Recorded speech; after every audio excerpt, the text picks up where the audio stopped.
Ladies and gentlemen, my name is Paul, and in this Red Gaming Telecom video, we're going to be starting out our series examining the PlayStation 4 Pro. I say starting out our series because I'm not quite sure how many parts it's going to be. I'm aiming for 2 articles and possibly 2 to 3 videos. Now, the reason it's going to be split into multiple is simply because this subject matter is pretty large to cover, and I've decided to go into exhaustive level of detail. So before I start, I just want to have a small preface. I would highly encourage you to check out the article for this particular video. It is linked in the video description. Part 1 alone is about 6,000 words. And there is a reason behind that, because I go into exhaustive detail into everything inside the system, and there are also links which go into further detail if you so desire to read them. Second part, I'm going to assume that you do have basic rudimentary knowledge of computers. In other words, you know what memory, processor and graphics cards are, but the main crux of the hardware I will be explaining as we go through. So in short, this is going to be a complete and utter from the ground up building and foundation of your knowledge on the PS4 Pro. Now, I do realise this video is going to be very big and very long to digest, so I possibly will have a too long didn't read version if it's requested, because originally this video was not supposed to be this big. However, I've found that there was a lot of different interviews which have recently popped up with Mark Cerny. Some of these are from Eurogamer, some are from Gamma Sutra, a couple from Japanese websites, for example AV Watch. Mark Cerny has also recently appeared at the San Mateo headquarters, where he gave further information regarding the PS4 Pro, and of course we've got the original PlayStation meetings, and we've also got developer diaries and goodness knows what else, where we can start to go really in depth into the system. So it's already 2 minutes in, and I don't want to waste any more of your time, because this video is already going to be pretty big, as I said. So I guess, without further ado, let's begin, shall we? The original launch model PS4 is about 3 years old now. It's hard to believe it's gone so quickly, isn't it? And at that point, no one really believed that a mid-generation upgrade was going to ever happen. Beforehand, we were expecting the PS1, PS2, PS3, PS4, and eventually the PS5 maybe happening in 2017 or 18. But just before 2016's E3, Sony reluctantly were first forced to admit that a PS4 Pro was real, but at that time it was known as the Neo, and they were not ready to show it off. Instead, they waited until mid-October to show it off during a special PlayStation event. Now, mostly this was because so many rumours and leaks had happened at that point that they couldn't really just deny it was going to exist, and also they most likely were a little concerned with the fact that, well, Microsoft were planning to unveil the fact that they were working on Project Scorpio, which was confirmed to have a 6 TFlop GPU.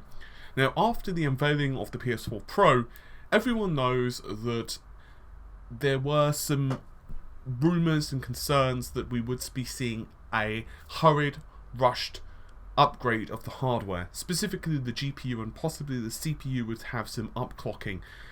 But that wasn't to be, and now we have a system that is about 4.2 TFlops. However, that doesn't necessarily mean that the PS4 Pro is ill-equipped to deal with games. And Mark Cerny was recently quoted in saying during a press conference at San Mateo headquarters, "When we design hardware, we start with the goals we want to achieve. Power in and of itself is not a goal. The question is, what that power makes possible." Very simple quote. In other words, numbers mean nothing. What do they want to be able to run on the hardware? And then they will put numbers on that hardware which is capable of achieving the goal. He also points out that the PS4 Pro is not a new console generation. Now, we already knew this, but to Cerny there was a specific reason for it. To him, he felt that when a new console is released, it is a good time in the console industry, but it's also rather chaotic. And so in Sony's estimations, when the PS1, the Saturn and the N64 was replacing the 16-bit era consoles, about 25% of developers left the game industry. This was thanks to the transition of 2D to 3D, which, as we all know, was kind of tricky. The PS2 wasn't too bad to continue the legacy of the PS1, but the cell architecture of the PS3 was, well, not so easy. We all know about that, and if you need more information, you can go ahead and check out our cell analysis. It is on the channel and also on the website. So, Cerny admitted the PS4 architecture was pretty simple, but even so, he was forced to write a 434-page document detailing how to get the most out of the console's advanced GPU. If I had to take a guess, because he doesn't say what exactly the documentation entailed, it would probably be more referring to how compute and other functionality is scheduled on the system and how to leverage it over your CPU and everything else. Now, this part is the important crux of the matter. We showed Days Gone running on the PS4 Pro at a New York event. That work was small enough that a single programmer could do it. In general, our target was to keep the work needed for the PS4 Pro support to a fraction of a percent of the overall effort needed to create the title. And in fact, he clarifies this in an interview with Japanese website AV Watch, saying that the PS4 Pro version of Days Gone only took 2 months total, but the astonishing part about this is that the initial workload was accomplished by just 1 person in 3 weeks. So the entire upgrade from the PS4 to PS4 Pro took just 2 months, but the initial, I guess you could say, the legwork took 1 person 3 weeks to achieve, which is pretty damn impressive to say the least. Okay, so first of all, is the PS4 Pro backwardly compatible? The answer is yes. Well, how was that achieved, and why was it that Sony didn't decide to just, well, put more power into the system? If you want to play a game from 2 to 3 years ago that hasn't been patched or tested, is when we run the CPU at just 1.6 GHz, explained Sony. For a variable frame rate game, we were looking to boost frame rates, but we also wanted interoperability. We want the 700 titles to just work, and that means we had to stay with the 8-core Jaguar and push the frequency as high as we could for the new process technology, which turns out to be about 2.1 GHz. That's around 30% higher. In fact, thanks to, once again, AV Watch, which is a Japanese website, so this is Google Translate territory here, so the exact phrasing might be slightly off. The number of compute units doubled from 18 to 36. The operating clock also received a 14% increase to 911 MHz, and the PS4 Pro now sports 4.2 TFlops up from 1.84 TFlops, and the operating clock of the GDDR5 memory is now up 24%. And Sony also confirmed that the PS4 Pro's SoC is using a 16nm FinFET process, which is the exact same size in FinFET as the PS4 Slim. Now, because of this, the GPU size has increased by about 2 times the original machine. That would be the number of compute units, despite the fact that they are using a smaller FinFET process. Remember, the original machine used 28nm, whereas now we're looking at 16 for the PS4 Pro. They needed a larger body to keep the PS4 in its cool, and so Sony pegs the total volume of the PS4 Pro's case to be about 19% larger than the original models. So, why have they stuck with the Jaguar?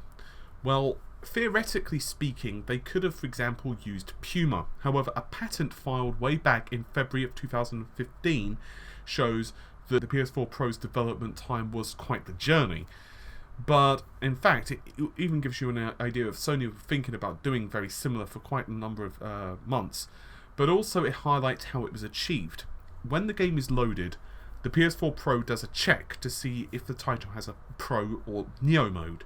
If the answer is yes, the clock speed of the CPU will increase to 2.1 GHz. If the answer is no, then the game hasn't been coded to take advantage of the PS4 Pro.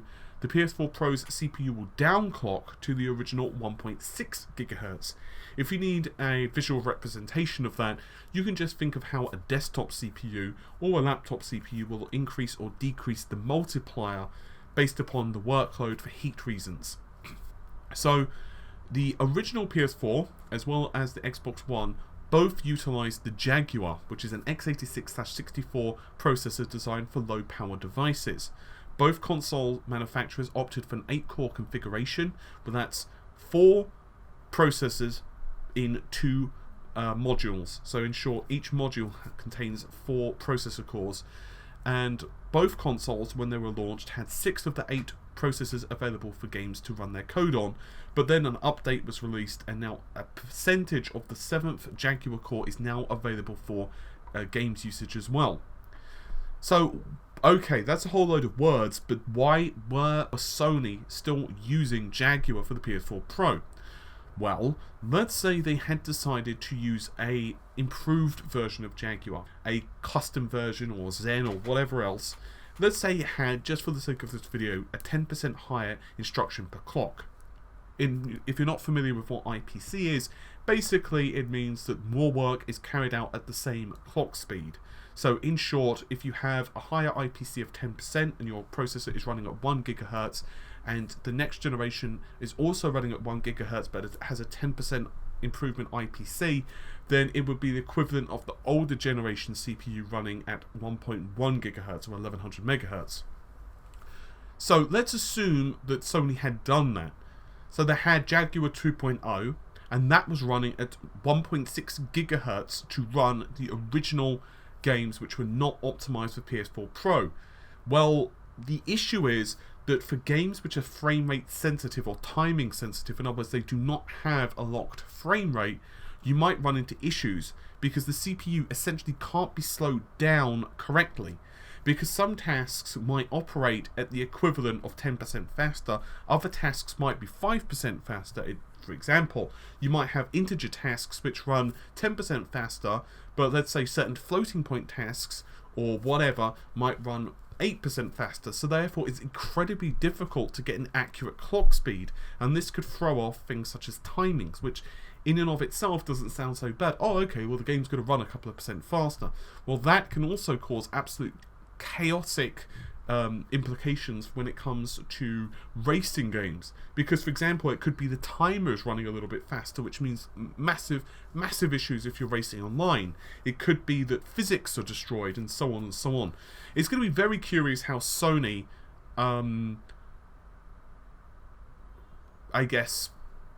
Microsoft deal with this, because it's like Microsoft are telling us the Scorpio is going to be balanced, and because the Scorpio has a faster GPU, what are they going to be doing differently from Sony, if anything? So, moving to a different CPU, even if it's possible to avoid the impact on cost and form factor, runs a very high risk of titles not running correctly.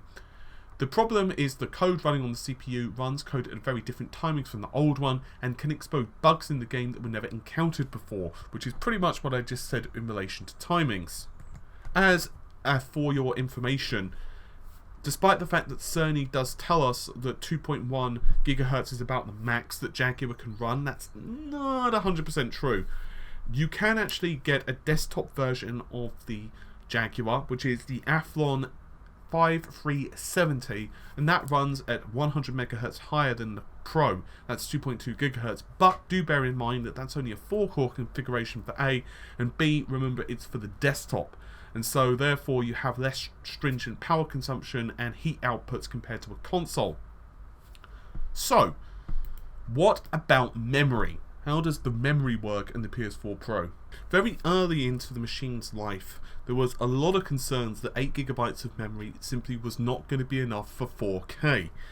Moreover, a lot of folks were disappointed, not just at the fact that we're seeing Jaguar once again in the PS4 Pro, but a lot of people were kind of concerned the fact that we're only seeing 218 GB per second of memory bandwidth. So what gives? Well, first of all, they added an additional 1 GB of memory inside the system. Now, this memory is simply to shunt off tasks, in other words Netflix or whatever, which wasn't simply needed. I'll let Cerny explain it. We felt games needed a little more memory, about 10% more, so we added 1 GB of slow conventional DRAM into the console. That would be DDR3. High resolution graphics do need more memory. Estimates of what was needed double the display of games were in around 300 to 400 megabytes range. But adding memory is a double-edged sword. With more memory, it's possible to have higher resolution textures and more detailed models, but it does require developers to create those assets. If we go that route, then we're asking developers to increase from a fraction of % of their efforts and needing for them to spend a lot more on assets. So, on a standard PS4, if you're swapping between an application like Netflix and a game, Netflix is still resident in system memory, even while you're playing the game. We use that architecture because it allows very quick swapping between applications. On the PS4 Pro, we did things a bit differently. When you stop using Netflix, we move it to the gigabyte of slow conventional DRAM. Using that strategy frees up about a gigabyte of our 8 gigabytes of GDDR5. We'll use 512 megabytes of that memory for games, so that means games can use 5.5 gigabytes rather than just 5. And then we use the rest of it for the PS4's interface. In other words, it's rendering the interface at 4K rather than 1080p. Now, there are a couple of questions regarding that. The 512 megabytes is for render targets. The simple version of what a render target is it's the rendered 3D scene that is kept in a section of the system's memory. And once that happens, pixel shaders can jump in and finalize the image. For example, you could start having post-processing applied, edge detection, blurring, sharpening, lighting effects, whatever is needed. I'll go more into that later on in this particular article, or possibly it might have to slip to the second part. Now, developers have been concerned that they didn't feel they had enough memory, and considering that high-resolution textures on PC absolutely cram and destroy 4GB cards in some instances, well, there is some cause for concern. And also, Mark Cerny's comments do raise one other question. What happens with PC ports, where it doesn't really matter if developers necessarily have to create those assets from scratch, because they probably are going to be doing it for PC. But let's even assume let's nuke the PC from the equation just for a second. Scorpio is the other concern. In short, a year later, Scorpio is going to release, and from what we can tell, judging from my own analysis as well as most folks on the internet who have been looking at the actual motherboard images of the Scorpio, we can ascertain that it has 12 gigabytes of memory. That means, even conservatively, let's assume that Microsoft give 4 gigabytes to the system for whatever reason, and therefore 8 gigabytes are remaining. That's quite an upgrade from the 5.5 gigabytes of the PS4 Pro, and therefore, is that memory going to be needed? Well, we don't know. It's going to be interesting to see how that plays out in the not too distant future. So, essentially, what about memory bandwidth? Because that's the other big question here. So the original machine had 176 gigabytes per second, whereas the second one, the PS4 Pro, did indeed have 218 gigabytes per second. The GPU architecture is a lot more efficient.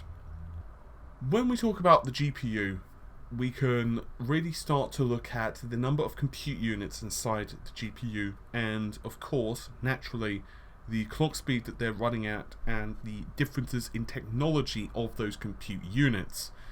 Just so we're all clear, the PS4 Pro works very smartly when it comes to the compute units.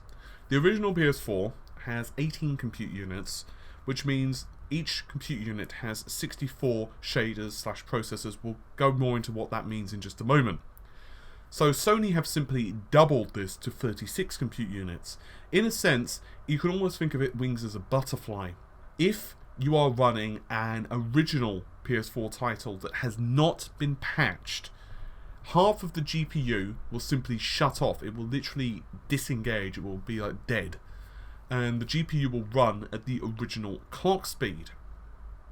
But, conversely, if that's not the case and you're playing a PS4 Pro game, then all the compute units will enable. That's 36 compute units, and that means 2,304 stream processors. Also, to clarify, there is no boost in games. So that means that with the original Xbox, as you know, the clock speed was 853 megahertz. The Xbox One S has a slightly faster GPU running at 914, and this means some games do benefit from that additional clock speed. But Sony have not gone that route. They don't want to risk any issues with like frame rate or one person having an advantage or some games needing a patch or whatever. In fact, in an interview with The Verge, he said, and I quote, "The old GPU sits next to a mirror version of itself. We simply turn off the second GPU. Developers can patch those titles to boost graphics and performance in very subtle ways, but unless you have a 4K television, the difference will not be substantial," which we will also get into in a moment. So, why is it the PS4 Pro only requires an additional 24% of memory bandwidth? Do remember that the RX 480, which also sports 36 compute units, but is running at 1300 megahertz-ish, only makes do with 256 gigabytes per second of memory bandwidth. In short, even though the RX 480 is a lot faster, it's about 6 TFlops compared to the 4.2 of the PS4 Pro, it doesn't need that huge memory bandwidth. So really, most of it can be taken up with the GPU, and a little left is, of course, for the slightly higher clock speeds of the CPU. Now, there are multiple reasons behind that. One is delta color compression. This, explained by Cerny, DCC allows for in-flight compression of data heading towards frame buffers and render targets, which results in the reduction of the bandwidth used to access them. Now, remember, this compression is lossless.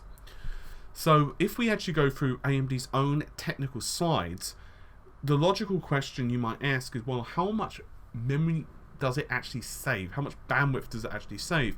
And the answer is it heavily does depend upon the scene. With compressible data, according to AMD's own slides, savings are up 35%. And this is thanks to a combination of improved cache, level 2, and also DCC, which is once again delta color compression. To quote AMD's own technical slides, geometry meshes can be stored in the geometry engine rather than needing to be constantly farm out the data to level 2 caches for data. And this means that if you are dealing with a scene which has a lot of heavily replicating a single mesh, for example, organic shapes like trees, grass, then you're going to save a lot of memory bandwidth, because rather than it need to keep actually farming out halfway across the GPU, it can simply once again start going to its own geometry engine, which means that a lot of memory bandwidth is saved on level 2 caches alone. Furthermore, if you're dealing with objects which have a lot of the same color blocks, if you're not sure what that means, if you really zoom into any JPEG image or any image period, you'll notice that a lot of the time the color gradients between an image are very subtle over a few pixels. So for example, if you were to examine a 8-block radius set of pixels on, let's say, a piece of cloth, most likely those colors look very similar. And this is the same as well with cars, clothing, anything along those lines. So therefore, in those instances, you'll get a compression ratio of 8:1. But how much changes AMD have made for those technologies in the PS4 Pro, we don't know. So we don't know if it's above the Polaris level. But what we do know is that the technology is at least the Polaris level. Do remember that Cerny, even back in the original PlayStation meeting, did say that there are technologies in this GPU which are above Polaris, and we will be discussing those in a moment. So speaking about the cache, the amount of cache inside the PS4 Pro's GPU is a bit of a mystery. For the record, the original PS4 featured 512 kilobytes of level 2 cache. Now, higher AMD desktop parts prior to Polaris featured 1 megabyte of level 2 cache, but Polaris does feature up to 2. How much the PS4 Pro currently features is unknown. We haven't got any leaks for this, as far as I'm understanding. So it's either the same as the original unit, 512 kilobytes, but that makes no sense. It's double, which makes a lot of sense. It would be essentially 512 kilobytes per 18 CUs, or full 2 megabytes of level 2 cache, which also would make a great deal of sense. The only thing against that is that level 2 cache does eat up quite a lot of space on the die itself. Polaris also adds primitive discard accelerator. Cerny explains its job is to remove triangles from the scene which are too small to affect the actual look of the rendered scene. So this is going to be very handy for things such as cloth, water, and complex geometry, for example, capes, that type of stuff. How much of a difference does primitive discard accelerator make? Well, it does depend once again on the scene, the objects, the amount of tessellation. AMD, once again in their own documents, hints that with anti-aliasing scenes with heavy amounts of tessellation, the difference can be about 3.5 times faster than Polaris in older architectures. Remember, just for those wondering, Polaris is the minimal level of the GPU inside the PS4 Pro, whereas much older GCN architectures were used for the original PS4. We'll get more into that in a moment. To quote AMD, Polaris geometry engines can detect triangles that have no area and discards them during the input assembly stage. As vertex indices are read from the input buffer, the Polaris geometry engine will check if 2 or more vertices have the same coordinates, i.e. degenerate triangles. The degenerate triangles are culled before they are passed to the vertex shaders, which increases the throughput by reducing the amount of work done and reducing the energy consumed. By the elimination of vertex fetches for degenerate triangles, it is common that small or very thin triangles do not intersect with any pixels on the screen, therefore cannot influence any rendered scene. The new geometry engines will detect such triangles and automatically discard them prior to rasterization, which saves energy by reducing wasted work and freeing up geometry engines to rasterize triangles which will impact the scene. The new filtering algorithm can improve performance by 3.5 times. End quote. Just to clear that up, vertexes are essentially I guess the simplest way of explaining it would be the corner of a triangle. So each triangle has 3 vertices. So in essence, what they're basically saying is if the triangle is 0 space, each of those vertices, at least 2 of them, will basically be the same distance from each other because it's 0. In short, a 0 triangle is basically a degenerate triangle, is basically a triangle which has no area, and because it has no area, the 3 vertices, or at least 2 of them, will be essentially touching one another. I think that makes sense anyway. Carrying on, the work distributed in the PS4 Pro is very advanced. This is what Cerny says. Not only does it have fairly dramatic tessellation improvements from Polaris, it also has some post-Polaris functionality that accelerates rendering in the scene with many objects. So the improvement is that a single patch is intelligently distributed between a number of compute units. And that's trickier than it sounds because the process of subdividing and rendering a patch is quite complex. So, let's talk about this. Like all modern GPUs, the PS4 Pro GPU is comprised of multiple shaders. You can call them ALUs if you prefer, which number in hundreds or even thousands. Now, Nvidia refer to these shaders as CUDA cores, whereas AMD, who are the manufacturers responsible for both the PS4 Pro, the PS4, and the Xbox and the Scorpio GPUs, I could have said Microsoft and Sony, refer to these as stream processors. In the original PS4, each compute unit, CU, contained 64K of local on-chip memory, 16K level 1 cache, general purpose vector and scalar registrars, and furthermore, each CU housed 64 stream processors. Now these are broken down into a set of 4 SIMD, single instruction multi-data units, each of these housing 16 stream processors times 4. So if you times 16 by 4, you come up with 64. And each of those, all of that stuff is in just one single compute unit. Polaris tweaks this quite a bit. And basically, what it does is improve level 2 cache. You've got improvements of various pipeline stalls. You've got native FP16 and integer 16 support, which we'll be getting into more in a moment. And according to AMD, this means that on average, Polaris should deliver about a 15% improved performance per compute unit over the older GCN architecture. Now, we don't know how much better that is for the post-Polaris, but what we do know is that Polaris, as a minimum, if we take it as a minimum, means the PS4 Pro per compute unit running at the same clock speed has essentially a 15% gain over the original PS4. To continue what Cerny himself says, once a GPU gets to a certain size, it's important for the GPU to have a centralized brain that intelligently distributes and load balances the geometry rendering.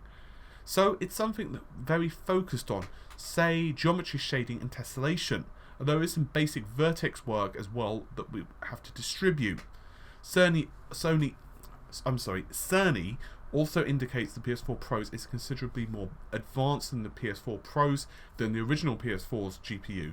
Vertex is the corner of a triangle. Geometry shaders is a little more complex to understand, and in essence they can dramatically alter the primitives by adding points to them, removing and transforming them. Suddenly I've lost the ability to speak.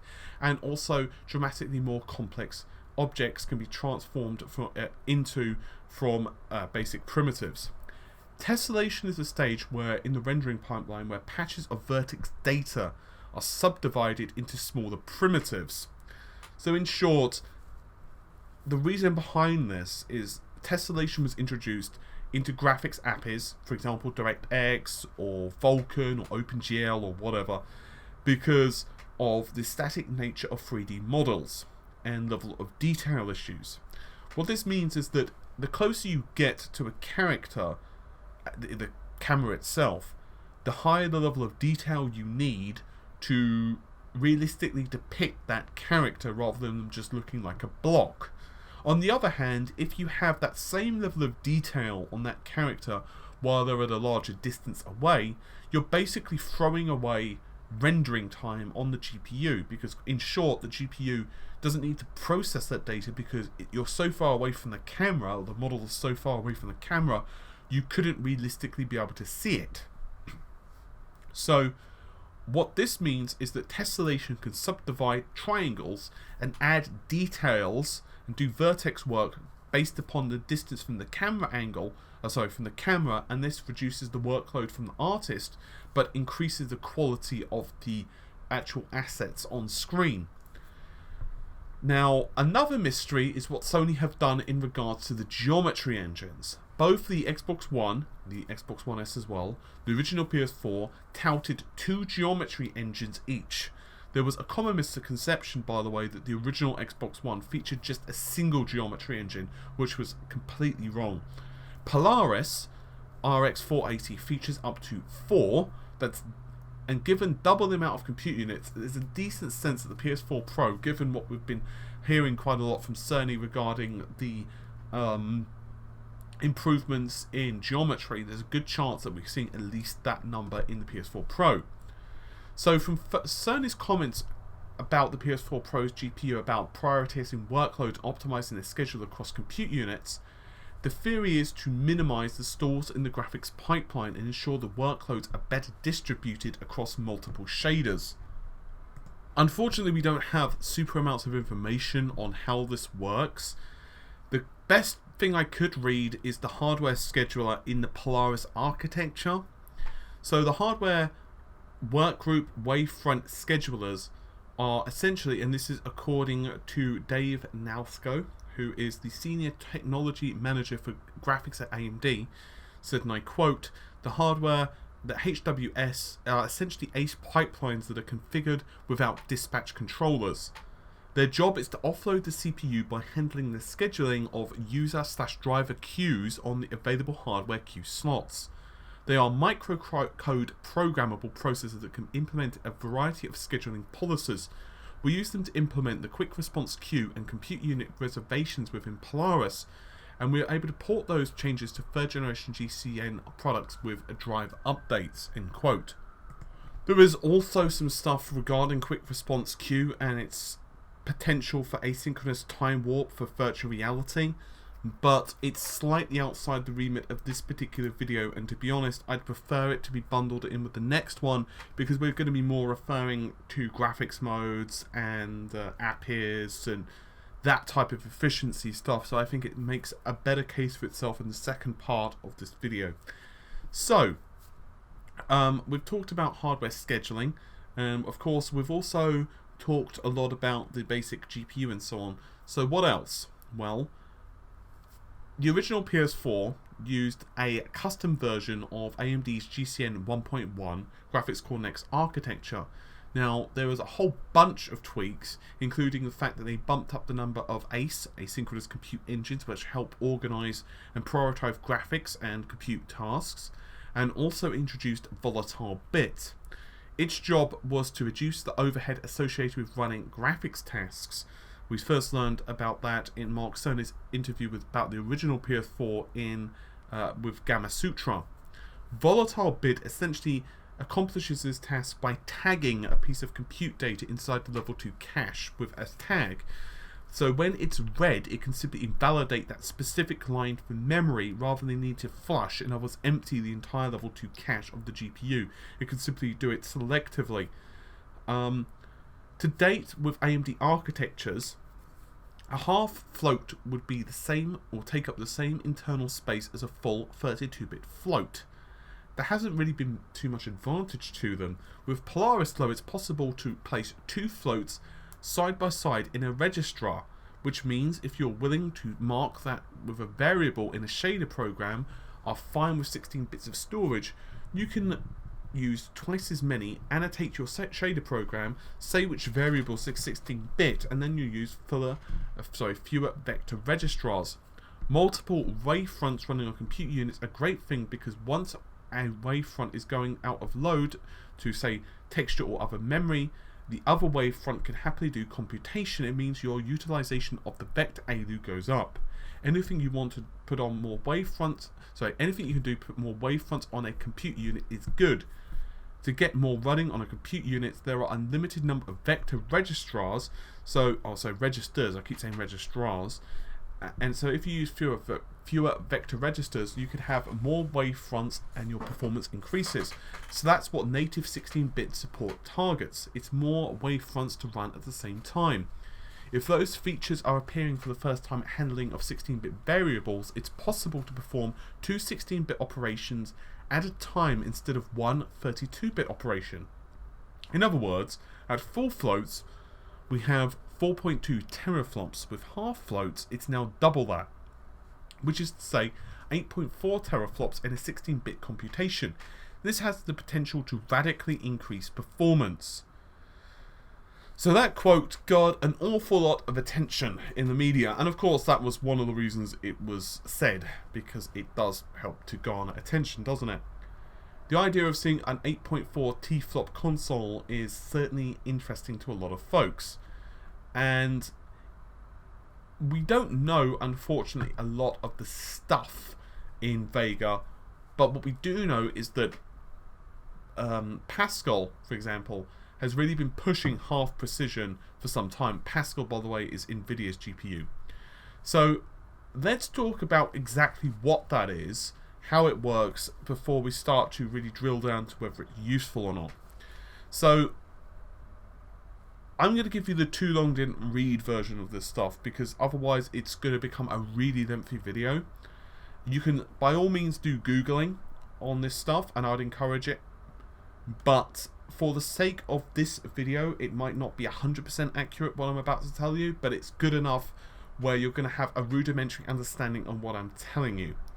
So for the purposes of this, we're going to be sticking to the very basics: integers, floating points, double precision, and finally half precision. So an integer are whole numbers, such as 1, 2, and so on. Floating point, double precision, half precision represent more accurate values, because they're able to offer numbers in a decimal place. Unfortunately, explaining floats is a little outside the scope of this particular video, so once again I'm going to give you just enough for you to understand the concept. So GPUs typically calculate in floating point performance, which is single precision, full precision. So in the case of the vanilla PS4, there's 1.8 TFlops of single precision performance, while the accuracy of a standard float, which is 32-bit, is a bit up in the air and does depend on a few circumstances. For the sake of this video, we'll refer to it as 7 significant decimal digits. The term significant means that there are certain rules which must be followed, such as leading zeros are never significant. Half precision, which is a 16-bit float, does away with some of the accuracy of 32-bit, but in theory offers increased execution speed and fewer resources eaten. In other words, the numbers and data could be stored and calculated at a smaller cost. So Cerny, in his first part of his comment, is simply saying that if a task which is run on the GPU does not need the precision of a 32-bit float and will operate fine on a 16-bit half-precision float, developers can earmark a piece of code to tell the PS4 Pro's GPU you are free to execute this particular calculation at half precision and save resources. Now, there are a couple of issues with this. GPUs have used half precision for at least a dozen years as a storage mechanism to save space for textures, but we never built an arithmetic pipeline to implement 16-bit floats points directly, but have always converted it, and this is according to Lars Nyland, who is Nvidia's chief architect, explaining this very situation in a presentation. What we've done is left it in a native size, then pair it together and execute an instruction on a pair of values every clock, and then that compares to single precision, where we execute one instruction every clock and double precisions run at every 2 clocks.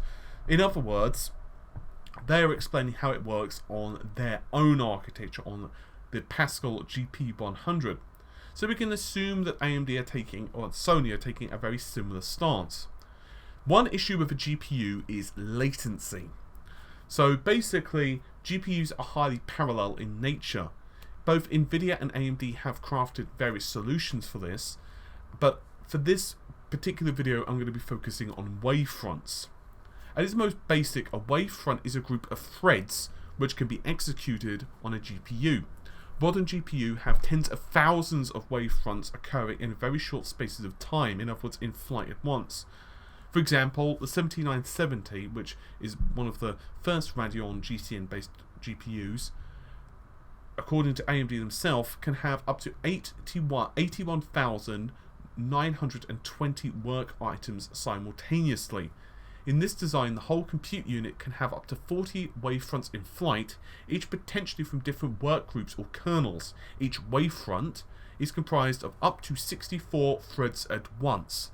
In a nutshell, this means that the GPU doesn't necessarily have to have threads the same across all wavefronts. A very simple real-world scenario could be a single wavefront because it's a group of instructions. What could contain your shopping list and also a diary for tomorrow if there's space. Okay, so basically what this means is that a wavefront is groups of instructions. Now those instructions could be anything. They could be geometry processing, they could be compute, but they are grouped together, and those wavefronts are then shuffled off to be executed on each of the compute units. So the 64 threads, so for optimization's sake, typically developers work in multiples of 64. 64, 128, 256, that type of thing is what they typically try to bundle wavefronts as, in other words, send groups of work to the GPU. Okay, so now we have a basic understanding of what a compute unit is. We have a basic understanding of what a float is. We have a basic understanding of what a wavefront is. So the question is, logically, is this going to be work? Now we have a fundamental understanding of what precision is, integers, floats, and how the GPU, the GCN architecture, has workloads distributed across its multiple shaders / compute units. We could start to answer a very simple question. Is FP16, also known as half precision, going to be useful for the PS4 Pro, or is it just a PR move from the perspective of Sony and Mark Cerny? Well, it's a bit difficult to fully answer that, because ultimately it is going to be dependent on the usage, and I don't just mean on a game-by-game basis, but I also mean on a workload of per game as well. You might say to yourself, well, how does that work? Well, allow me to explain a bit further. With Mantis Burn Racing, there has been quite an impact, and the developers have definitely said that it has allowed them to get the game running at 4K natively on the PlayStation 4 Pro. Unfortunately, there is an obvious thing missing from that statement. How close were they without the FP16? Obviously, that's one question. And the other question is, what percentage of the workload on a per frame basis is being used on only FP16? For example, what we do know is certain types of artificial intelligence, deep learning for example, deals absolutely perfectly on FP16. That's according to Nvidia. We also know that various image processor and data dealing with high dynamic range, color correction and other such tasks do also work with it. Now remember, HDR rendering, which is Sony and Mark Cerny's new baby for the PlayStation at the moment, does work technically with 16-bit floats. For those wondering, high dynamic range is the ability for the screen to more accurately represent a scene by providing a wider gamut of colours and levels of brightness and darkness. If you need a simple visual example, if you ever tried to take a photo of, say, the moon and stars on a regular phone camera, you'll probably notice that the results weren't exactly what you were hoping for. Now, that's not exactly how it works on a TV screen, but you can at least understand what I mean, that the colours just don't pop. You won't have the subtle variances of brightness that maybe distant stars you could see with your eyes, that type of thing. Now, typically on a non-HDR screen, there's a process called tone mapping. And this takes the values from the system, in other words, the colour values which developers were hoping that the game would look like on various effects. For example, the grass being a certain shade of green, or a fire being a certain shade of red or orange or what have you, and then it would map that to what your screen is capable of. Once again, it's called tone mapping. Now, tone mapping, these values are clamped between ranges of 0.0 and 1.0. In theory, 16-bit RGB floats are sufficient to represent the ranges within a HDR output. Now, the reason that's so interesting is because a half-precision float has the following available. It's created by a sign bit. This basically represents whether the value is a positive or a negative number, an exponent, and finally a significant precision. This is 11 bits with 10 explicitly installed. If that's a bit too complex, all you need to know is that the sign is once again whether it's a positive number or it is a negative number. The exponent can be thought of as the range of a number, while the latter can be thought as the accuracy of the number, in other words, the floating point value. Now, what this all means is, while it's probably not going to be useful for certain levels of geometry, for example, vertex work, that type of thing, maybe not so useful for tessellation, although we'll have to wait and see, what it probably will be useful for are techniques such as post-processing. And those run a pretty wide gamut, so you'll have to excuse the pun. Things such as bloom, blur, motion blur, high dynamic range, depth of field, and so on could all probably benefit with this type of processing. It also will be interesting to see how it works when it comes to various anti-aliasing and anisotropic filtering techniques as well. I have a feeling there will definitely be some checks and balances going on, which basically will be kind of like combining images or whatever. The other thing, as I mentioned a few moments ago, is that it will probably be quite useful for artificial intelligence, which may or may not be a big deal, but with advanced artificial intelligence in larger worlds, I can definitely start seeing how it might push towards it. But obviously the fact that the PS4 Pro is largely going to be a visual update, and therefore they can't necessarily have more characters on screen.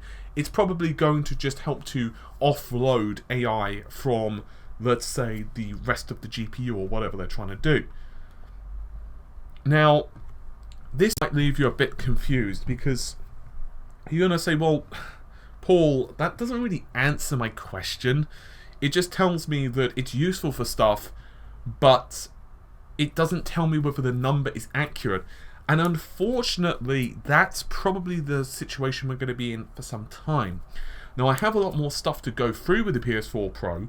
In fact, I actually just got my PS4 Pro through the mail today.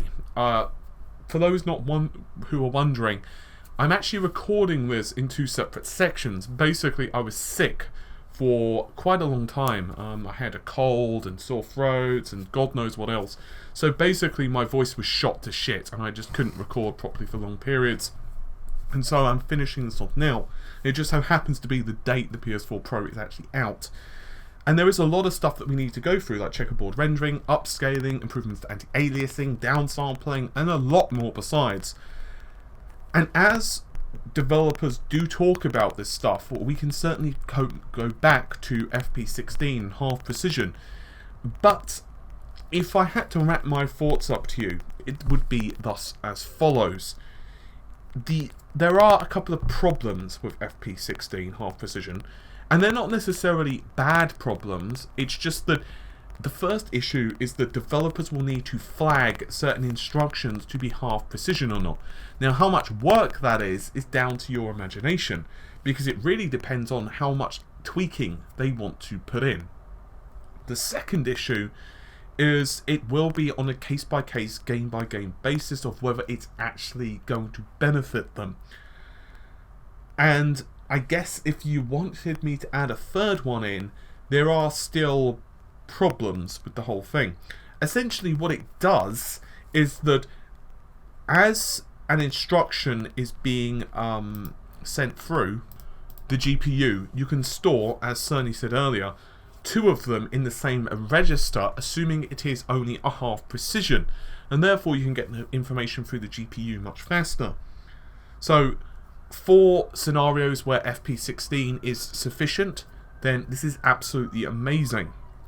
I will be coming back to this topic when we've got more information on it. Unfortunately, Sony are being a bit cagey on how and what this is useful for at the moment, and developers haven't written anything about it. With that said, I fully expect them during a couple of E3s, maybe the next E3, I'm sorry, GDC, not E3, and other events start popping up. And remember, there are a lot of these game developer conferences or white papers which are released. We can start doing some real analysis on this. All we could do at the moment, though, is to say that it's a very intriguing prospect. I'm going to also finish this by saying that I would not be surprised in the least if Scorpio has a similar technology behind it, given, as I mentioned earlier on this video, that Polaris already has some significant FP16 improvements, and we can only make the assumption that Vega is going to build upon those. Anyway, hopefully you've enjoyed this first part of the video. I once again profusely apologise for it being late. If you have enjoyed the video, however, do the normal thing: subscribe, thumbs up, share it with your friends, co-workers, and once again, if you want a written representation of this, then by all means click the link in the video description. With all of that said, hopefully you've enjoyed it. I'll see you soon. Take care. Bye for now.